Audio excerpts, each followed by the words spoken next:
A widow. A forgotten motel in the desert. A locked door marked Room 12. And behind it, a secret worth $25 million. Before we begin, tell me in the comments, where are you watching from? The letter arrived on a Tuesday, 3 weeks after the funeral. Claire Morgan sat at her kitchen table, surrounded by bills she couldn't pay and sympathy cards she couldn't read. The envelope was thick, formal, with a return address she didn't recognize: Caldwell and Associates, Attorneys at Law, Reno, Nevada. She almost threw it away. Another creditor, she thought. Another reminder that David's death had left her with nothing but debt and questions. But something made her open it. Inside, a single sheet of paper, typed, precise, cold. Dear Mrs. Morgan, we regret to inform you of the passing of your husband, David Morgan. As executor of his estate, we are writing to inform you that you are the sole beneficiary of property located at 1847 Route 95, Callaway, Nevada, the Desert Rose Motel, deed and keys enclosed. Please contact our office at your earliest convenience. Claire stared at the words until they blurred. A motel. In Nevada. David had never mentioned Nevada. In 12 years of marriage, he'd never talked about owning property, investing in real estate, or anything beyond their small life in Sacramento. He'd been a teacher, quiet, steady, careful with money. They'd talked about everything. Or so she thought. She unfolded the second page, a deed signed and notarized, dated 6 months before his death. Her hands trembled.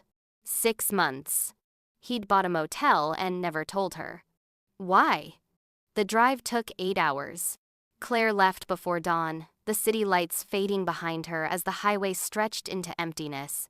The landscape changed, slowly green, giving way to brown, then to nothing but dust and sky. By the time she crossed into Nevada, the world had been reduced to heat, silence, and the endless hum of tires on asphalt. She pulled over once at a gas station that looked abandoned until an old man shuffled out from the back.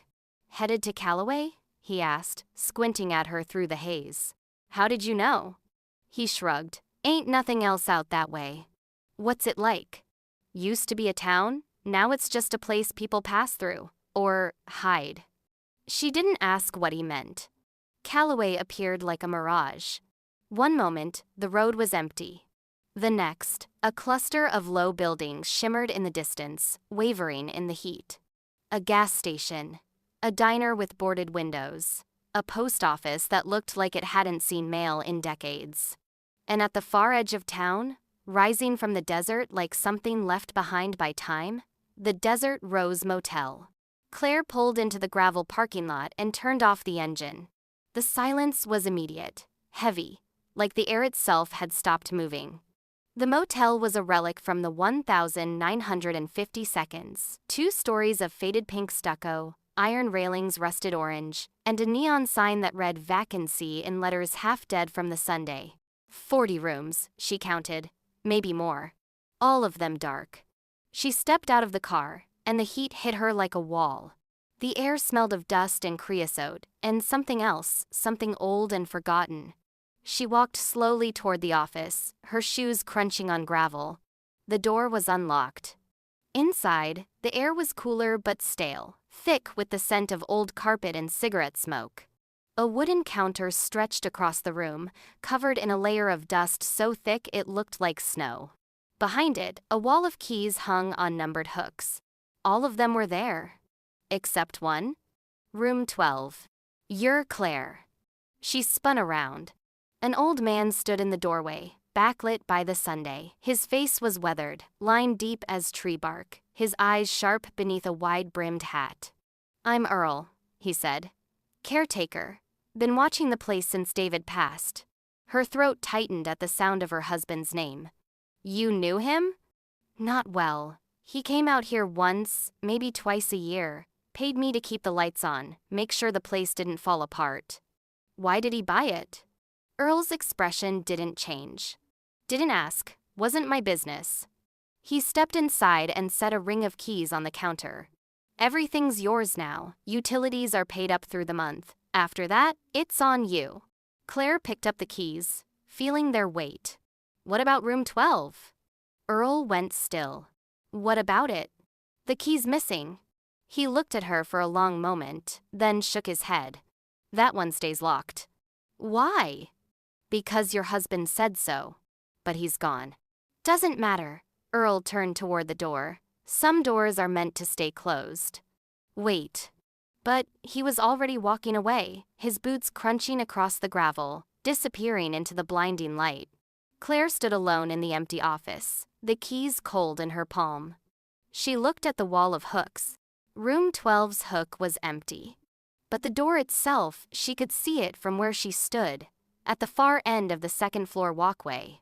Faded pink paint, rusted number, chain wrapped around the handle. And beneath the chain, a sliver of darkness. The door wasn't fully closed. It was open. Just slightly. As if something inside was waiting. Claire stood in the office for a long time after Earl left.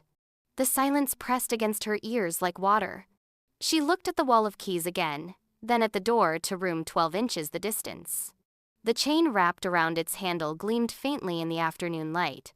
And the door still open, just a crack seemed to watch her back. She forced herself to move. The motel was larger than it looked from the road. 40 rooms spread across 2 floors, connected by an outdoor walkway with iron railings that left rust stains on her hands. Claire started on the first floor, unlocking doors one by one. Most rooms were empty. Bare mattresses, water-stained walls, curtains bleached white by the Sunday. But some rooms still had belongings inside. A suitcase in room 4, covered in dust. A pair of shoes by the bed in room 7. A jacket hanging in the closet of room 9, the fabric stiff and faded.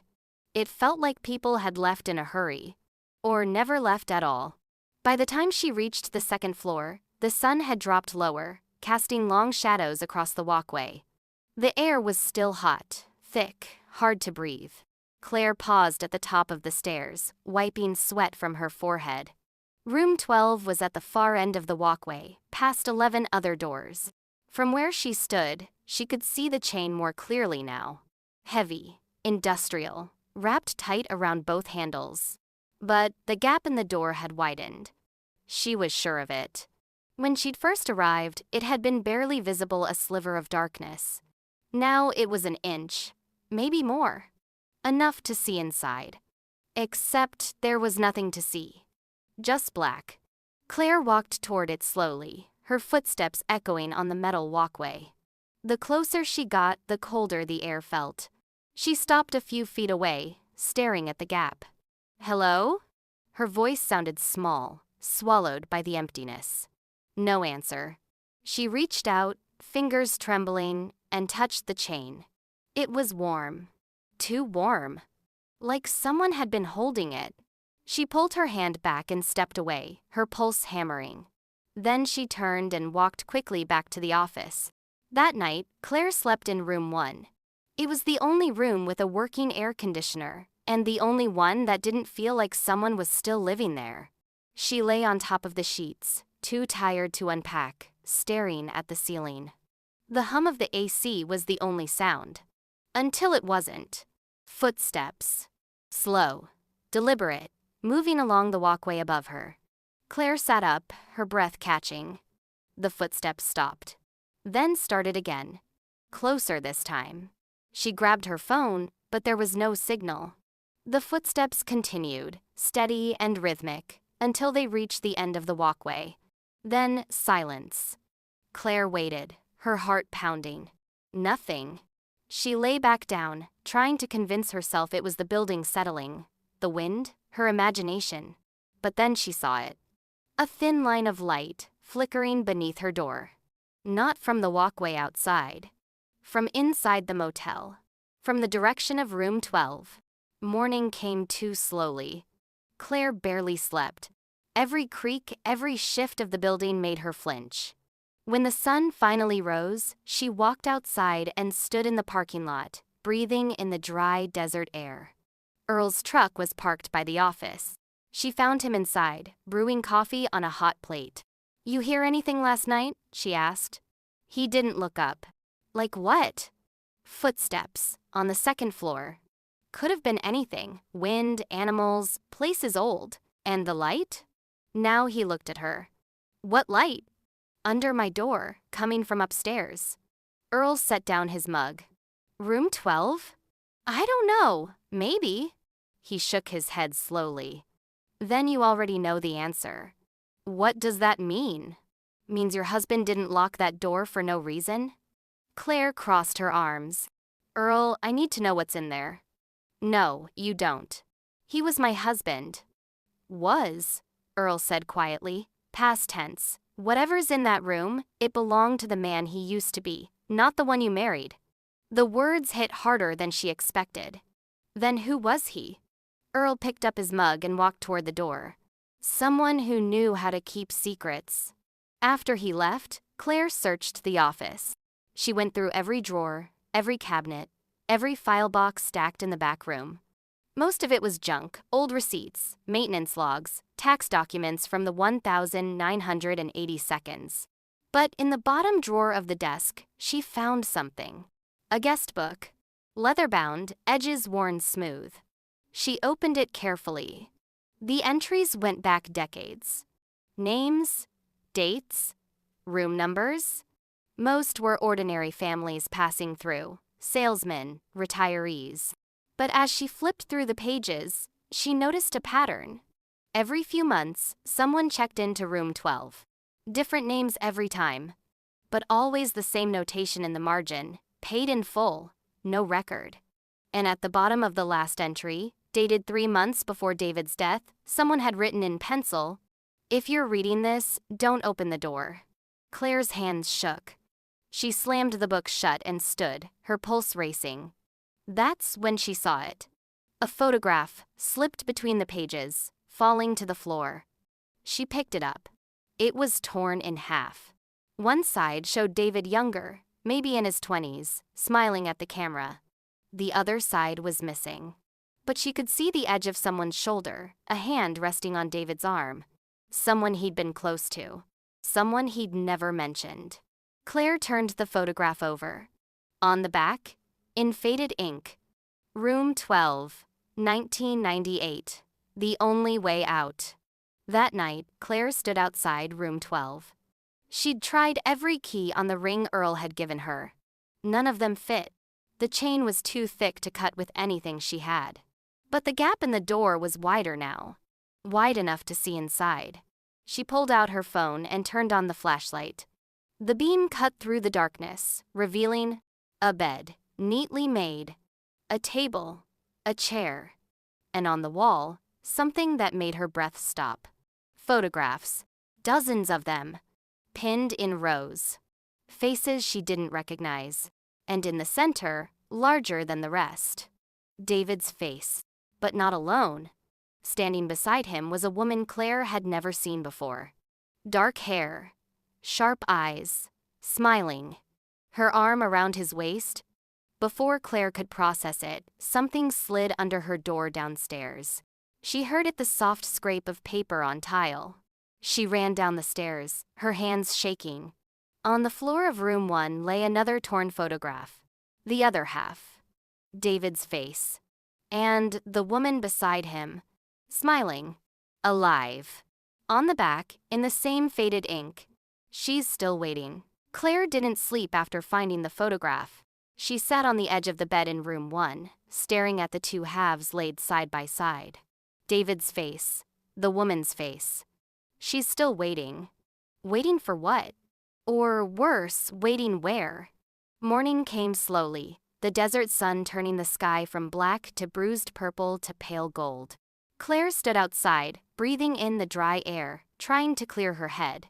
She needed answers, and the only place to find them was inside the motel itself. She spent the day going through every room again, this time searching for anything David might have left behind. In room 3, she found a stack of old newspapers, yellowed and brittle, all dated from the late 1990 seconds. Headlines about missing persons, unsolved disappearances, witnesses who vanished before trials. In room 8, a box of Polaroids, faces she didn't recognize, people standing in front of the motel, smiling, relieved. Some had dates written on the back, others just initials. And in room 15, tucked beneath a loose floorboard, she found a notebook. Handwritten, careful, detailed. Pages and pages of names, dates, destinations, all in David's handwriting. Claire sat on the dusty floor and read.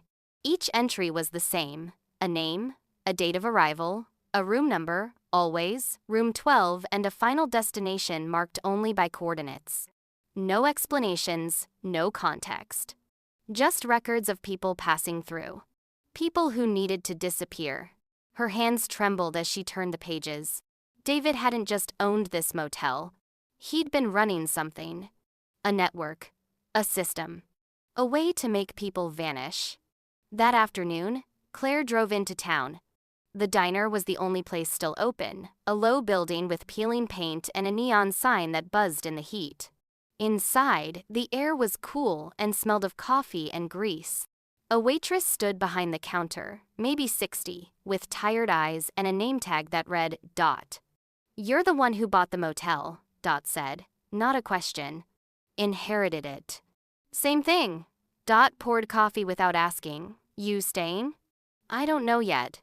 Dot studied her for a moment, then leaned against the counter.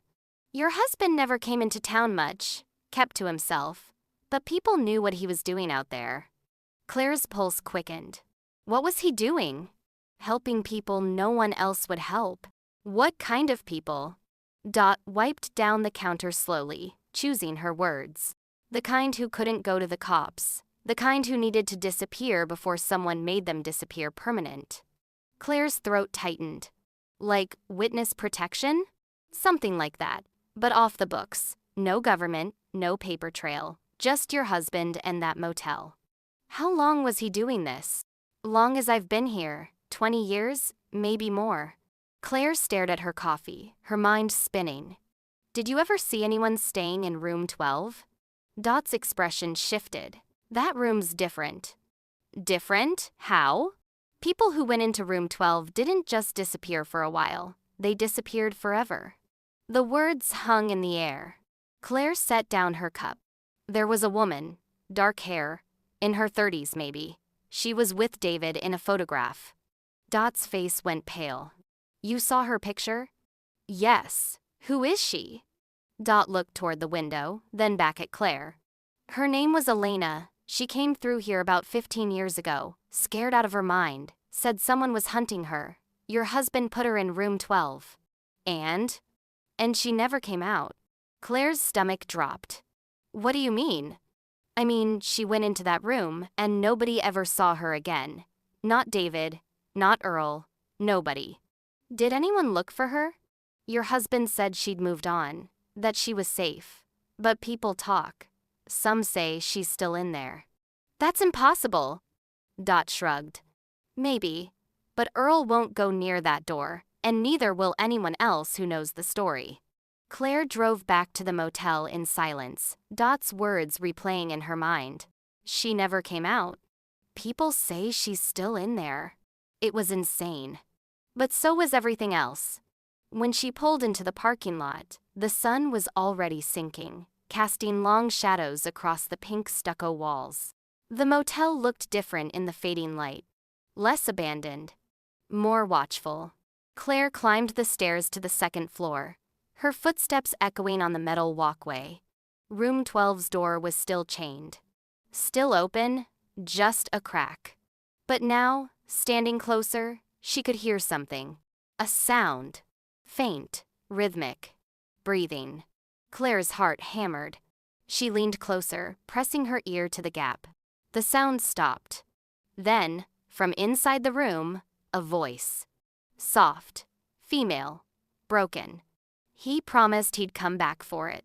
Claire stumbled backward, her breath catching. The voice came again, quieter now. He promised.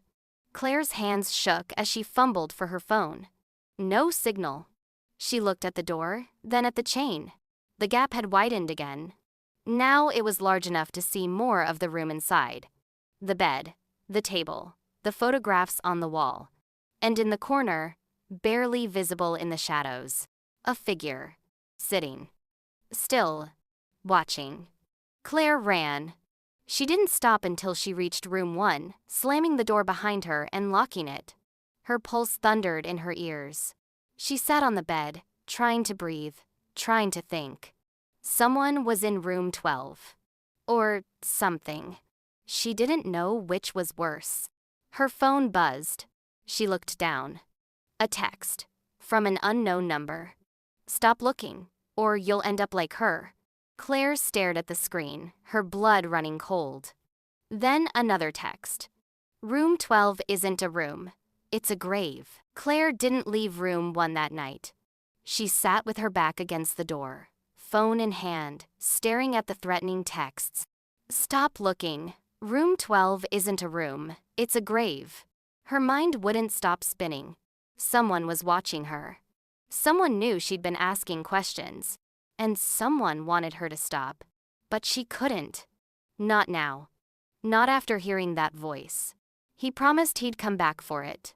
At dawn, Claire forced herself to move. She walked to the office, her legs shaking, and began searching again. This time, she wasn't looking for guest logs or photographs. She was looking for David's secrets. The office was small, cluttered with decades of paperwork. But in the back, behind a filing cabinet, she found a panel in the wall. Loose, hidden, she pried it open with a screwdriver. Behind it was a metal lockbox. No key. She carried it outside and smashed the lock with a rock.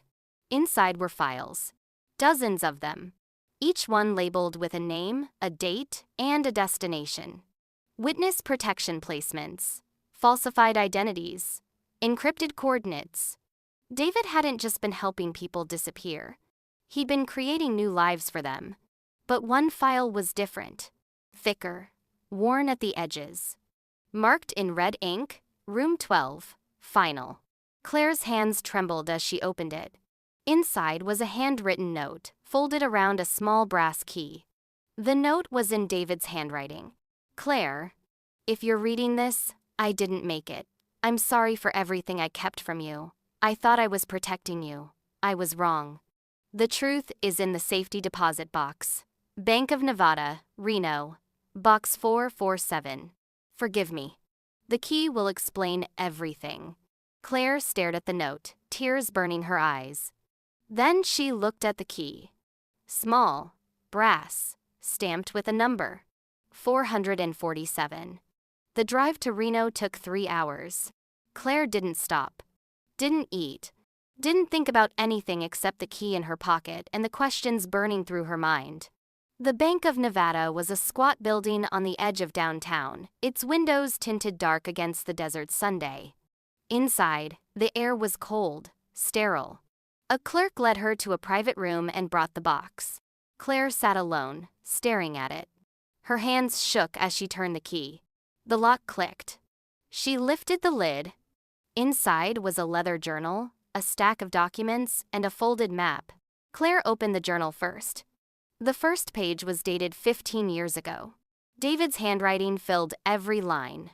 "I witnessed something I wasn't supposed to see. A theft. $25 million in bearer bonds, stolen from a federal evidence locker by people who were supposed to be protecting it. Agents. Officials. People with badges and power. They saw me. I ran. I've been running ever since." Claire's breath caught. She turned the page. "I couldn't go to the authorities. They were the authorities. So I did the only thing I could. I hid the evidence. And I disappeared. The motel became my cover. A place to help others like me. People who'd seen too much. People who needed to vanish. But I kept the proof. In case I ever got the chance to use it. It's in room 12. Claire's pulse hammered. She flipped through the rest of the journal. Names. Dates. Detailed accounts of corruption, bribery, conspiracy. A list of officials still in power. People who would kill to keep this buried. And at the back of the journal, a map. Hand-drawn. Precise. Showing the layout of the motel. With an X marked inside, room 12. Beneath it, David had written, "The bonds are there, hidden, safe. If something happens to me, use them to finish what I started." Claire closed the journal. her hands trembling. David hadn't been running a protection network out of kindness. He'd been hiding from the people he'd exposed.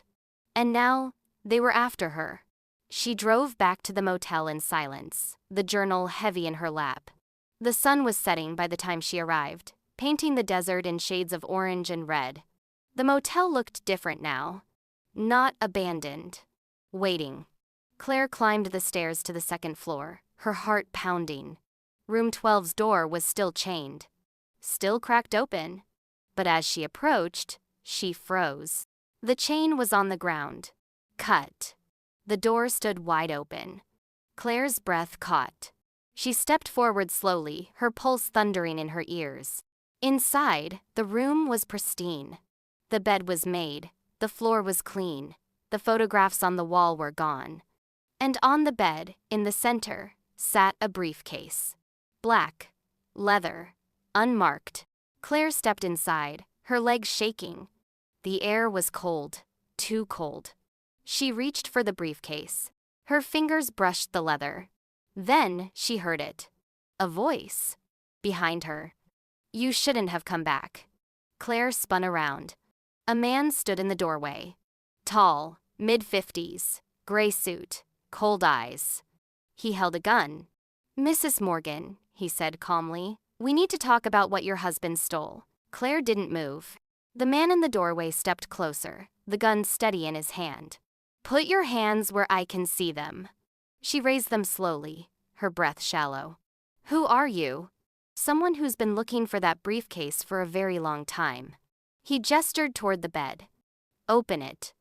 Claire's hands shook as she reached for the briefcase. The latches clicked. She lifted the lid. Inside, stacked in neat bundles, were bearer bonds. Dozens of them. Each one marked with a serial number, a face value, a government seal. She didn't need to count them to know what they were worth. $25 million. Maybe more. Beneath the bonds lay a folder. Thick. Official. Stamped with federal seals. Claire pulled it out carefully. Inside were documents, bank records, wire transfers, names and dates spanning 2 decades. A money laundering scheme. Politicians, federal agents, organized crime. All connected. All guilty. And at the bottom of the folder, a list of names. People still in power. People who would do anything to keep this buried. The man stepped closer, his eyes on the bonds. "Your husband was smarter than we thought. He hid it well." "Who are you?" Claire asked again, her voice stronger now. "Someone who works for the people on that list." "You killed him." The man's expression didn't change. "Your husband killed himself the moment he decided to steal from us." Claire's hands clenched. "He didn't steal. He witnessed a crime and tried to expose it." "Same thing." The man reached for the briefcase. "Now step back." Claire didn't move. "If you take this, nothing changes. They stay in power. David died for nothing. David died because he was stupid. Don't make the same mistake." He grabbed the briefcase. That's when Claire heard it.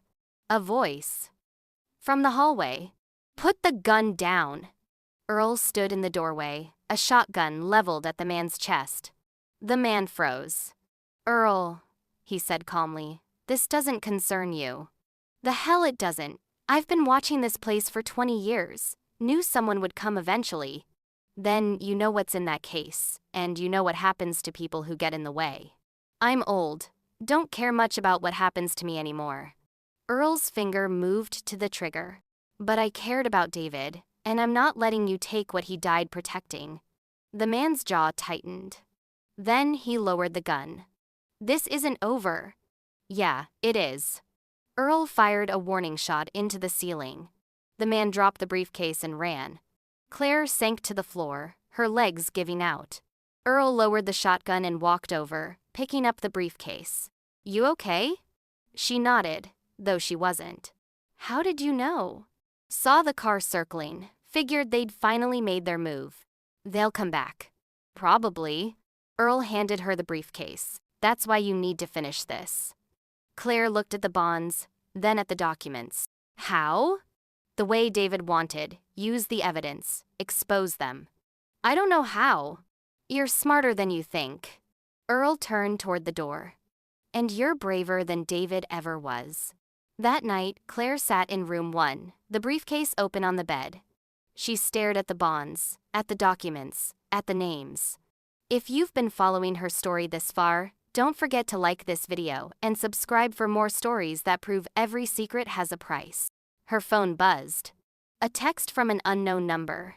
We know where you are. Give us the bonds, or you'll end up like David. Claire's hands shook.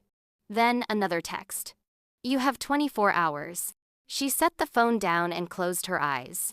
David had spent 15 years running, hiding, protecting her from this.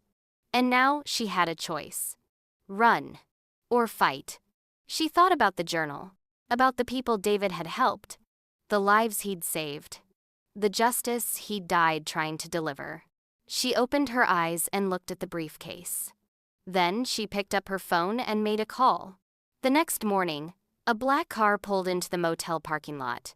2 men in suits stepped out. They walked toward the office, their expressions cold, professional. One of them knocked on the door of room 1. No answer. He knocked again. Mrs. Morgan, we know you're in there. Still nothing. He nodded to the other man, who kicked the door open. The room was empty. The briefcase was gone. On the bed lay a single note, handwritten. You're too late. The evidence is already gone, and the world is about to know what you did. The man's face went pale. He pulled out his phone and dialed. We have a problem. Claire sat in a diner 200 miles away, the briefcase beside her. Across from her sat a woman in her 40s, sharp-eyed, professional. A federal prosecutor. You're sure about this? The woman asked. Claire nodded. David spent 15 years protecting this. I'm not letting it die with him. The prosecutor opened the briefcase and examined the bonds, the documents. Her expression shifted. This is extraordinary. If this is authentic, it could bring down a dozen officials, maybe more. It's authentic. The prosecutor looked at Claire. You understand what you're risking? These people won't stop. They'll come after you. They already have. And you're still willing to go forward? Claire thought about David. About room 12. About the voice that had whispered through the walls. He promised he'd come back for it. She looked at the prosecutor. Yes. The safe house was a motel room in a town Claire had never heard of. Cheap carpet, thin walls. A window that overlooked a parking lot full of cars that had seen better days. The prosecutor had arranged it. Stay here. Don't leave. Don't call anyone. We'll contact you when it's safe. That had been 3 days ago. Claire hadn't slept. She sat on the edge of the bed, staring at the wall, replaying everything in her mind. David's journal, the bonds, the names, the man with the gun. Earl's shotgun blast. The threats. You'll end up like David. She closed her eyes and tried to breathe. But all she could see was room 12. The open door. The pristine bed. The briefcase. And the voice? He promised he'd come back for it. On the 4th day, the prosecutor called. We're moving forward. The evidence is solid. Arrests will be made within the week. Claire's voice was flat. And then what? Then it's over. You'll be safe. Will I? A pause. We'll do everything we can to protect you. That's not an answer. The prosecutor sighed. Mrs. Morgan, I understand this is difficult, but you did the right thing. Claire hung up. She sat in the silence, the phone heavy in her hand. The right thing. David had done the right thing, and it had gotten him killed. Now she'd done the right thing. And she was sitting in a motel room, alone, terrified, waiting for someone to decide whether she lived or died. That night, Claire couldn't take it anymore. She left the motel and drove. No destination, no plan. Just driving. The desert stretched endlessly on both sides of the highway, dark and silent under a sky full of stars. She drove until she saw the sign. Callaway, 5 miles. Her hands tightened on the wheel. She shouldn't go back. The prosecutor had told her to stay away. But something pulled her forward. A need to see it one more time. The place where everything had started and ended. The Desert Rose Motel looked different in the moonlight. Less abandoned, more like a ghost. Claire parked in the empty lot and stepped out. The air was cold, the wind sharp. She walked slowly toward the office, her footsteps crunching on gravel. The door was unlocked. Inside, everything was the same. Dust on the counter, keys on the wall. Room 12's hook still empty. She climbed the stairs to the second floor. The door to room 12 was closed now. No chain, no gap. Just a door. Claire stood in front of it, her heart pounding. She reached for the handle. It turned. The door opened. Inside, the room was dark. Claire stepped in slowly, her breath shallow. The bed was still made, the walls were still bare. But on the nightstand, something caught the moonlight. A photograph. Claire picked it up. It was the same one she'd found torn in half. But now it was whole. David and the woman Elena standing together, smiling. And on the back, in David's handwriting, "She was the first one I saved, the one who made me believe I could do this. If you're reading this, it means you found the truth. Finish what I started. For her. For all of them." Claire's hands trembled. She turned the photograph over again, looking at Elena's face. The woman who had disappeared into room 12 15 years ago. The woman whose voice Claire had heard. He promised he'd come back for it. But David hadn't come back. And Elena. Claire's breath caught. She looked around the room. Then she saw it. A loose floorboard, barely visible in the corner. She knelt and pried it up. Beneath it was a small space. And inside, a box. Wooden, old, locked. Claire's pulse quickened. She searched the room until she found a key taped beneath the nightstand. It fit. The box opened. Inside was a letter. Addressed to David. In Elena's handwriting, "David, if you're reading this, I made it out. I'm safe. Thank you for giving me a second chance at life. I'll never forget what you did. The bonds are my gift to you. Use them to help others the way you helped me. And if something happens, make sure the truth comes out. You're a good man. Don't ever forget that. Elena." Claire read the letter twice, tears streaming down her face. Elena hadn't died in room 12. She'd escaped. And she'd left David the bonds evidence she'd stolen from the people who'd tried to kill her. Evidence David had protected for 15 years. If you've been following her story this far, don't forget to like this video and subscribe for more stories that remind us that even the smallest act of courage can change everything. Claire folded the letter carefully and placed it back in the box. Then she stood and looked around the room one last time. David hadn't failed.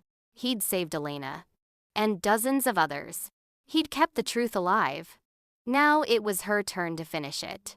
Claire walked back to her car, the letter in her pocket. She pulled out her phone and called the prosecutor. "I need to testify. Mrs. Morgan. I need to tell the whole story, David's story, Elena's story, all of it." A pause. "That puts you at risk." "I know. Are you sure?" Claire looked back at the motel, at room 12's dark window. "Yes." The next morning, Claire sat in a federal courthouse, waiting. The prosecutor had arranged for her to give a deposition, to tell everything she knew, to put David's evidence and his sacrifice on the record. She was terrified, but she was ready. A door opened. A man stepped out. Older, gray hair, kind eyes. He introduced himself. "Mrs. Morgan, I'm Lucas Grant. I was David's handler when he was working with the Bureau." Claire's breath caught. "You knew him?" "For 15 years. He was one of the bravest people I've ever known." Lucas sat down beside her. "He talked about you, all the time, said you were the reason he kept going." Claire's throat tightened. "He never told me any of this. He was protecting you. The less you knew, the safer you were." "I'm not safe now." "No," Lucas said quietly. "But you're doing what he couldn't. You're finishing it." He handed her a burner phone. If you're going to do this, you do it right, and you do it now. Claire looked at the phone, then at Lucas. What do I do? You make the call, to the media, to the people. You tell David's story, and you make sure the world knows the truth. Claire's hands shook. And then? Lucas smiled faintly. Then, you live, the way David always wanted you to. Claire took the phone. And she made the call. The story broke 3 days later. Claire watched it unfold from a safe house 200 miles away, the television flickering in the dim light. Federal officials arrested in $25 million corruption scandal. Whistleblower evidence exposes decades-old money laundering scheme. Bearer bonds recovered from Nevada motel lead to multiple indictments. Her hands trembled as she watched agents in tactical gear leading men in suits out of government buildings. Names she recognized from David's journal. Faces she'd seen in the documents. All of them arrested. All of them exposed. The prosecutor called. It's done. The arrests are being processed. You're safe now. Claire didn't feel safe.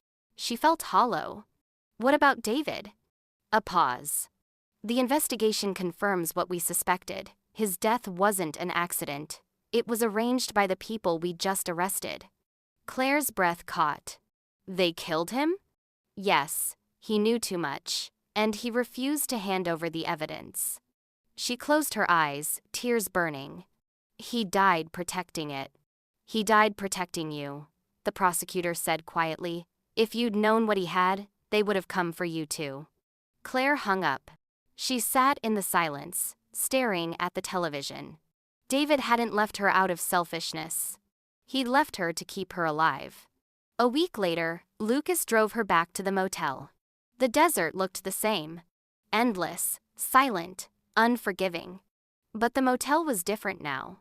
FBI tape still hung across some of the doors. Tire tracks scarred the gravel parking lot.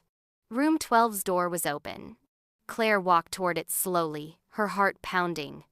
Lucas stayed by the car, giving her space. Inside, the room was empty. The bed was stripped. The walls were bare. The FBI had taken everything, the photographs, the documents, the evidence. But as Claire stood in the center of the room, she felt something. Not fear. Not grief. Peace. This room wasn't a grave. It was a sanctuary. A place where David had saved lives. Where Elena had found safety. Where the truth had waited, patient and silent, for someone brave enough to find it. Claire walked to the window and looked out at the desert. Then she saw it.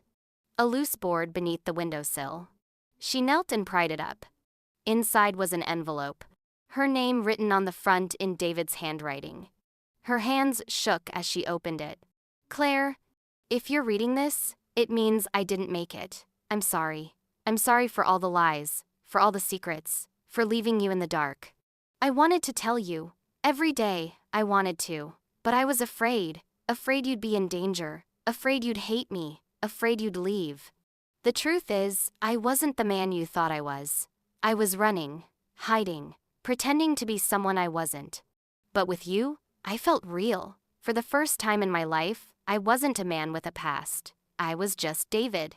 Your David. I built this place to help people who were running, just like me, people who needed a second chance. And every time I saved someone, I thought maybe I could save myself too. But I couldn't. The past always catches up. If you found this letter, it means you've found the evidence. And if you're reading it, it means you're stronger than I ever was. I know you, Claire. I know you'll want to finish what I started. And I know you're scared. But you're not alone. You never were. The people I helped, they're out there, living new lives, free because someone gave them a chance. That's what Room 12 was, a chance. And that's what I'm giving you now. The choice is yours. Walk away or finish it. But whatever you decide, know this. I loved you. From the moment I met you until the moment I died. You were my second chance. And you were always stronger than you knew. David. Claire folded the letter carefully, tears streaming down her face. She pressed it to her chest and let herself cry. For the husband she'd lost. for the hero she'd never known, for the life they could have had if the world had been kinder, but also for the strength she'd found, for the truth she'd uncovered, for the justice she'd delivered. When the tears stopped, she stood and walked to the door. Lucas was waiting outside. "You okay?" Claire nodded. "I found a letter." "From David?" "Yes." Lucas looked at her, his expression gentle. "What did it say?" Claire smiled faintly. "That I was always stronger than I knew." That night, Claire stood on the motel's roof, looking out at the desert. The stars burned brightly overhead, and the wind was soft and cool. She thought about David's letter, about room 12, about Elena, and all the others who had passed through. And she realized something. David hadn't left her a burden. He'd left her a gift. A place where people could start over. A place where secrets became second chances. And now it was hers. She looked down at the motel, at the faded pink walls and the rusted sign. And she whispered into the night, "I'll finish it, David, I promise." Below, room 12's door stood open, waiting. Not for the past, for the future. 6 months later, the Desert Rose Motel looked different. The pink stucco had been repainted, soft and clean against the blue desert sky. The rusted neon sign was gone, replaced by a wooden one that read, "Safe Harbor." The parking lot was full. Not with abandoned cars, but with life. Children played on the gravel while their mothers sat in the shade, talking quietly. A woman hung laundry on a line stretched between 2 posts, the fabric snapping in the wind. And in the office, Claire Morgan stood behind the counter, answering the phone. "Yes, we have space. Come when you're ready. No questions asked." She hung up and looked out the window. The motel had become what David always intended. A place where people could disappear. Not from the law. From danger? Claire had used the reward money from the bearer bonds, $2 million, from the federal government for exposing the conspiracy to transform the motel into a shelter. A safe house for women escaping domestic violence. For families running from threats. For anyone who needed a second chance. She'd hired staff, renovated rooms, built a playground, and she'd kept room 12 exactly as it was, untouched. A memorial to David and everyone he'd saved. That evening, as the sun dipped low, Claire walked to room 12. The door was locked now, a brass plaque beside it that read, "In memory of David Morgan and all those who found refuge here." Claire unlocked the door and stepped inside. The room was clean, preserved. The bed made, the walls bare. On the nightstand sat a photograph, David and Elena, smiling. And beside it, the letter David had written. Claire read it again, her fingers tracing the words. "You were always stronger than you knew." She folded the letter carefully and placed it back. Then she whispered, "I finished it, David." Her voice was steady. "The people you helped, they're safe. The people who hurt you, they're in prison. And the people who need help, now they're here." She looked around the room. Room 12 isn't a secret anymore, it's a promise. The wind outside picked up, rattling the window softly. Claire smiled. "We're safe now." She stepped outside and locked the door one last time. The desert stretched endlessly before her, glowing gold in the fading light. A car pulled into the parking lot. A woman stepped out, a child in her arms. She looked scared, exhausted. Claire walked toward her. "Welcome to Safe Harbor," she said gently. "You're safe here." The woman's eyes filled with tears. "Thank you." Claire led her inside, past the office, past the other rooms, to a place where she could rest. Where she could breathe. Where she could begin again. Later that night, Claire sat on the roof of the motel, the same place David must have sat countless times. The stars burned brightly overhead. The wind was cool and soft. She thought about the woman she'd been 6 months ago. Broken, lost, drowning in grief. And she thought about the woman she was now. Stronger, purposeful, free. David hadn't left her a burden. He'd left her a gift. The gift of knowing that even in loss, there was a way to begin again. That even in the darkest places, light could still find a way in. She looked down at the motel, at the lights glowing in the windows, at the families inside, safe and warm. And she whispered into the night, "Thank you, David, for everything." The wind carried her words across the desert, into the vastness.